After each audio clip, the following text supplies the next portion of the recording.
ચાલુ કરીશું સુરત થી। હેતો ને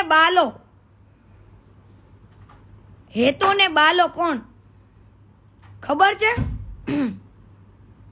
સૌ પ્રથમ તો જો એવું નહીં વિચારતા કે કીર્તિ આજે કેમ જાગી। કીર્તિ છે ને સમયની રાહ જોતી હતી। 5 વર્ષ પહેલા આ ભંગારના ભાવે વેચાય ને, જે તમે જેને ભગવાન માનો છો ને એને હું ભંગાર માનું છું। ભંગાર શું માનું છું? ભંગાર। ભંગારની બારોબાર ખજૂર ખજૂર, ભંગારની બારોબાર ખજૂર ખજૂર। જે લોકો આને ભગવાન માને છે ને ઈ મારા માટે નહીં, હરેક દીકરીઓ માટે જેની સાથે એને ખોટું કર્યું છે, ગદ્દારી કરી છે, ઈ બધી દીકરીઓ માટે ઈ ભંગાર છે। શું છે? ભંગાર, ભગવાન નહીં। અને જેને ભગવાન માનતા હોય આ લોકો, આને અંધ ભક્તો, હે એની મારી નાય પણ નથી।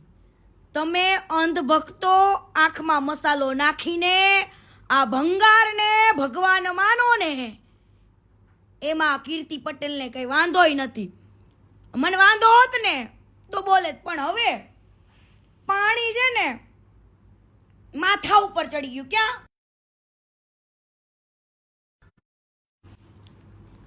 પાણી ક્યાં ચડી ગયું? માથા ઉપર। કોલ આવે છે એટલે કટ કરું છું। લાઈવ ચાલુ છે, લાઈવ પોતે પછી બધાને કોલ કરું, ટેન્શન ના લો। ડુ નોટ ડિસ્ટર્બમાં નાખી દીધો જો આપણે ફોન, એટલે કોઈના કોલ નહીં આવે। જે લોકો આને ભગવાન માને છે, આજે હું છે ને થોડુંક પીરસીશ, થોડુંક કાલે પીરસીશ, પણ કાનમાં ઉતરે, મગજમાં ઉતરે ને એ હું કહીશ। અને હું ગીતાની કસમ ખાઈને કહું છું, ઠાકરની કસમ ખાઈને કહું છું, મારી કુળદેવી માં અંબે માની કસમ ખાઈને કહું છું, માં મોગલમાઈની કસમ ખાઈને કહું છું, જો કીર્તિ પટેલ ખોટી હોય તો મારો કાલનો દાડો ન થાય, મારી હવાર ન થાય। અત્યાર લગીન ચૂપ એટલા માટે હતી, સહન તો મેં બહુ કર્યું। અને 5 વર્ષ પહેલાની કીર્તિ કેવી ડાઈ હતી, કોઈ દી ગાળ બોલતી હતી? નથી બોલતી ને। ઈ ડાઈ કીર્તિએ ઘણું બધું જતું કર્યું છે, અને જતું કર્યા પછી જ કીર્તિ પટેલ ડેન્જર બની છે। શું? ડેન્જર। હવે પેલા તો મને આની કઈ ખબર હતી નહીં, ટિકટોકમાં હું ફેમસ થઈ, બરાબર? બધી જ કહાની કહીશો ટોટલી, આ ક્યાં નીચ છે, કેટલો હલકો છે, એ બધું જ કહીશ, બરાબર? બધું જ આવશે હો, ટોટલી વસ્તુ। અને રોજ આવશે, એવરી ડે લાઈવ થશે, એવરી ડે। હવે ટિકટોક ની અંદર સૌથી પહેલા પ્રથમ વાત કહું, આ ખજૂર ક્યાંથી આગળ આવ્યો ત્યાંથી કહું। હવે આ ખજૂર છે ને કમલ પાર્કમાં રહેતો હતો, સુરત કમલ પાર્ક। અને તમે જેને ભગવાન કયો છો ને ભંગાર છે, ઈ રાત્રે લોકોના બાઈકોમાંથી પેટ્રોલ ચોરતો હતો, પેટ્રોલ। અને એના જૂના ઇતિહાસો જાણવા હોય તો જાણી લેજો, ચોરીની, મારામારીની, એવી બધી જ ફરિયાદો થઈ છે। પેટ્રોલ ચોરતો હતો, ચંપલિયા ચોરતો હતો, લગનમાં કોકના લગન થતા હોય ને ત્યાંથી ગિફ્ટો ચોરતા હતા।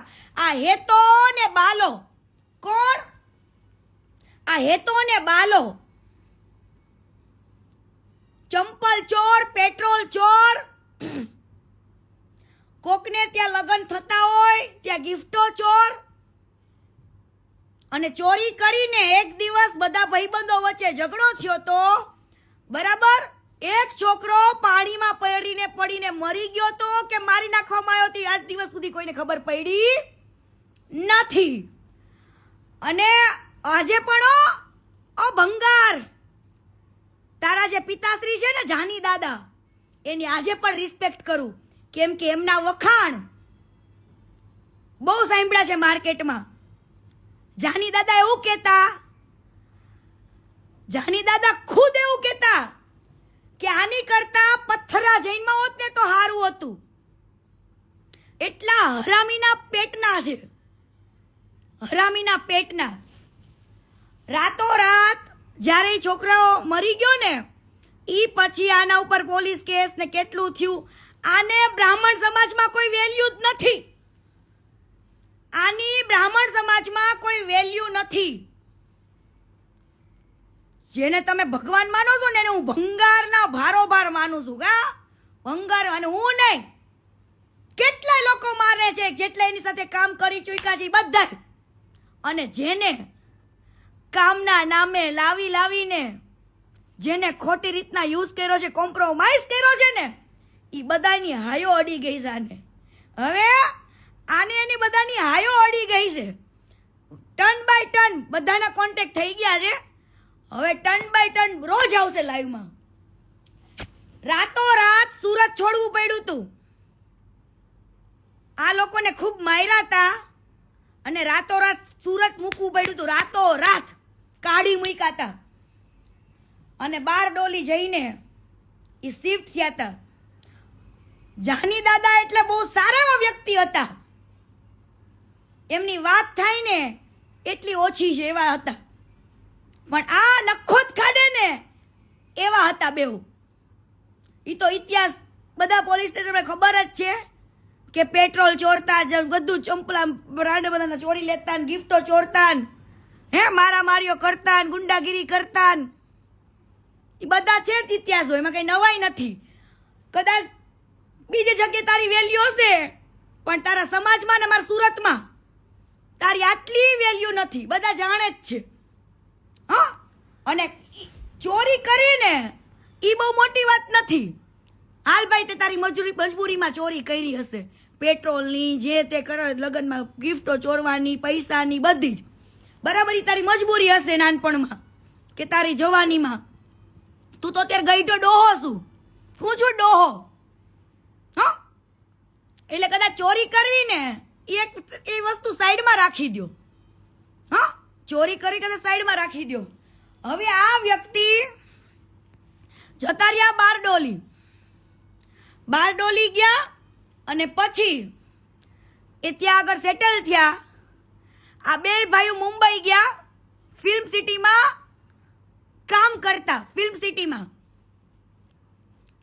સિટીમાં કામ કરતા અને ઓલી છતરીઓ પકડતા ને, છતરીઓ ને ઓલા શેડ ને ઓલા હીરો હિરોઈન જે ખાવું પીવું હોય લાવી દે, નોકરી તરીકે કામ કરતા ત્યાં આગળ ફિલ્મ સિટીમાં.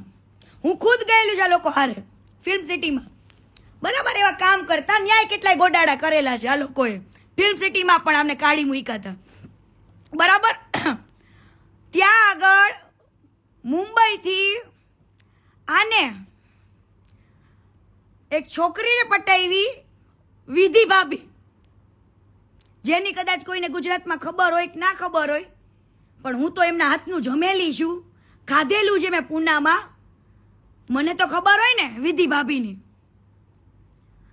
વિધિ ભાભી આ ખજૂર ભંગારના ભારોભારની ધર્મપત્ની. આ ખજૂરે એમની સાથે લવ મેરેજ કર્યા હતા. શું? વિધિ ભાભી જોડે લવ મેરેજ કર્યા હતા મુંબઈમાં, જ્યારે ફિલ્મ સિટીમાં કામ કરતા હતા. એ પછી વિધિ ભાભી આઈટી એન્જિનિયર છે. વિધિ ભાભી આઈટી એન્જિનિયર છે અને પૂનામાં રહેતા હતા. એ પૂનાવાળા ઘરે પણ હું જઈ આવેલી છું અને એમના હાથનું મેં જમેલી પણ છું, ભાભીના હાથનું. બરાબર, આ ભાઈએ એના વિધિ ભાભીને સૌથી જાજો પગાર હતો. આ લોકો તો એક નોકરની રીતે કામ કરતા, 20-25 હજાર રૂપિયા કમાતા ને એવું બધું આડાવડા ધંધા ઉડાડતા ને એવા બધા ધંધા હતા આ લોકોના, લુખ્ખા જેવા. બરાબર, વિધિ ભાભી બી પ્રોફેશનલ. વિધિ ભાભી જે છે ને એ બી પ્રોફેશનલ. જે આ ભંગારની પેલી પત્ની, આ ભંગારની પેલી પત્ની ઈ પણ લવ મેરેજ. શું? Love marriage. અને વિધિ ભાભી જેવી સીતા જેવી તો કોઈ વ્યક્તિ ના હોય આ દુનિયામાં.